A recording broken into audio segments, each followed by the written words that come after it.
Ya Hızır-ı Keleku gemiyan, ya evliyayı esman uçiyan, ya sivar-ı hesb-i xevnan. Hızır, Hızır, tu derman-ı hemu derdan. Hızır, Hızır, ya Hızır.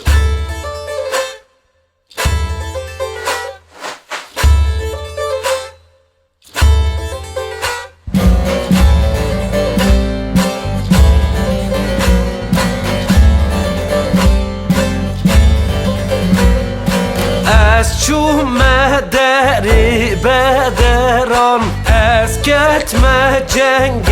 بچران بلا تاره مرا بگه چه سواره سرق الخیران چومه دیار سواسه قرش به منصور و کتنه باسه جاره مرا بگشتانا آخو جام آخو بخر بتاسه هیدر هیدر هیدر هیدر هیدر هیدر درد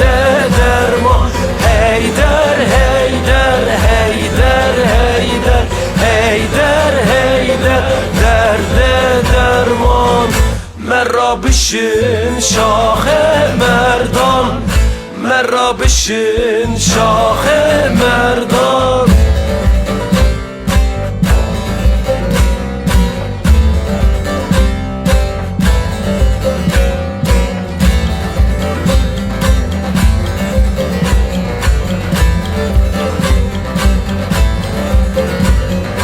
افکانی یا جگبیره تو باچیان آبله بره بلا جاره مرا بگه سلطان یا ناخدره حسر با مطلع بلنده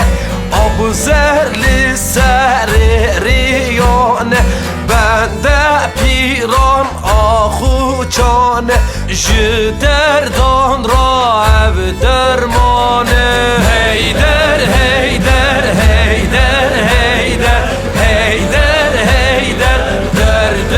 درمان هیدر هیدر هیدر هیدر هیدر هیدر درد درمان